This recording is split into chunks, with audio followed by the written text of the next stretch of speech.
ગુજરાત રાજ્યના ચૂંટણી પંચના આદેશ મુજબ જામનગર જિલ્લામાં પણ હાલમાં સ્પેશિયલ ઇન્ટેન્સિવ રિવિઝનની કામગીરી ચાલી રહી છે, જેમાં જામનગર શહેર અને જિલ્લાની વિવિધ શાળાઓના શિક્ષકો સહિતના સરકારી કર્મચારીઓને ફરજ પર મૂકવામાં આવ્યા છે। એવામાં એક ચોંકાવનારા સમાચાર સામે આવ્યા છે। હકીકતમાં સોમવારે સવારે 79 વિધાનસભા વિસ્તારમાં ફરજ બજાવતા એક શિક્ષિકા ચાલુ કામગીરી દરમિયાન બેભાન થઈ ગયા, જેના કારણે તંત્રમાં દોડધામ મચી ગઈ હતી। જામનગરમાં મતદાર યાદી સુધારણા કાર્યક્રમ SIRની કામગીરી દરમિયાન એક મહિલા શિક્ષિકા અને બૂથ લેવલ ઓફિસર BLOની તબિયત લથડતા વહીવટી તંત્રમાં ચિંતા પસરી ગઈ છે। મસીતિયા શાળાના મહિલા શિક્ષિકા હિરલબેન ત્રિવેદી જામનગર શહેરના સત્યમ કોલોની વિસ્તારમાં ગઈકાલે BLOની કામગીરી કરી રહ્યા હતા। તે દરમિયાન તેમની તબિયત અચાનક લથડી હતી।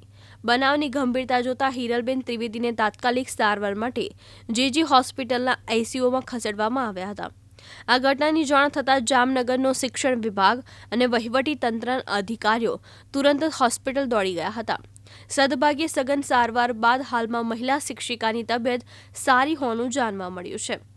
BLOની કામગીરી દરમિયાન શિક્ષિકાની તબિયત લથડવાના આ બનાવથી જામનગરના શિક્ષણ વિભાગમાં અન્ય શિક્ષક BLOના કામગીરીના ભારણ અને સ્વાસ્થ્ય અંગે ચિંતાનો માહોલ સર્જાયો છે। મારું નામ અલ્પેશ ત્રિવેદી છે।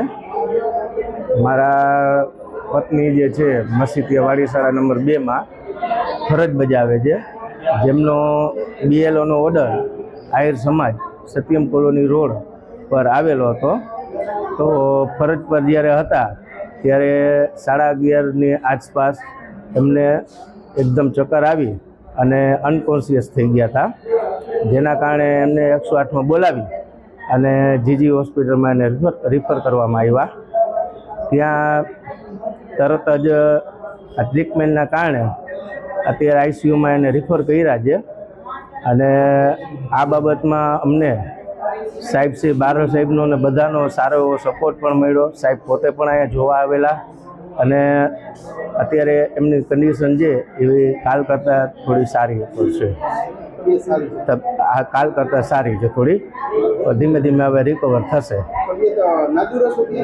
ના, પહેલેથી નહોતી, પણ હવે અચાનક જ આ બન્યું એટલે ખ્યાલ નથી આવતો કે આ કારણોસર। અનિલ ગોહિલ, દિવ્યાંગ ન્યૂઝ, જામનગર।